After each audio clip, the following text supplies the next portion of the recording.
మీదకెళ్ళి పోనీ ఉన్నా పని, నువ్వు ముందుకెళ్ళు, నువ్వు మాట్లాడు, నువ్వు టెస్టిమోనీ చెప్పు, నేను అప్లై చెప్తాడు.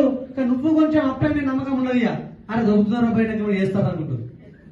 కానీ ఈ అప్లై నీకు ఎప్పుడూ నీ సపోర్ట్ కోసం ఉంటాడు సార్. అట్లా మన ముందర నీకు ఒక తల్లిలాగా ఎప్పుడైతే మన ముందర వచ్చి అట్లా చేస్తావు, నువ్వు ఎప్పుడు ఎదుగుతావు. అప్లై మాదిరిగా నువ్వు కనుక సేమ్ అట్లా నీతో వచ్చిన వాళ్ళకు నువ్వు సపోర్ట్ ఇస్తావు, అప్పుడు ఇక్కడ నువ్వు ఎదుగుతావు సార్. నీకు అప్లై ఏ విధంగా అయితే నీకు సర్వీస్ ఇస్తున్నాడో, సపోర్ట్ చేస్తున్నాడో, నువ్వు పని ఆ మీటింగ్ రా, నువ్వు బూట్ క్యాంప్ రా, నువ్వు సక్సెస్ సెంటర్ రా, నువ్వు పట్టుకొని దేనికి ఫోన్ చేస్తాడో అప్పుడు నువ్వు అనుకోవాలంటే నేను కూడా నా డౌన్ కలిగి చేస్తా అనుకోవాలి.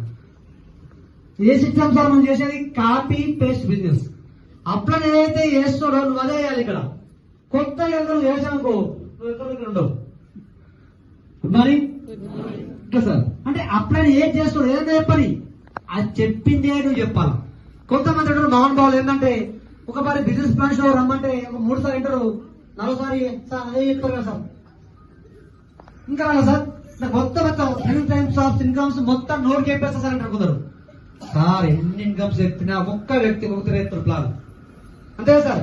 నువ్వు నేర్చుకుంటూ పోతే నువ్వు ఎలాంటి వ్యక్తి, ఫర్ ఎగ్జాంపుల్ ఈ సిఎన్టీ అనుకుందాం ఎగ్జాంపుల్, ఈరోజు ఈ సిఎన్టీలో ఒక ఎగ్జాంపుల్ చెప్తారు సార్ లాస్ట్ కు, ఇంకొక సిఎన్టీకి ఒక ఎగ్జాంపుల్ చెప్తారు. నువ్వు ఒక 10 ఎగ్జాంపుల్ వింటే ఎక్కడ మాట్లాడినా క్వశ్చన్ చేస్తే ఆన్సర్ చెప్పగలుగుతావు.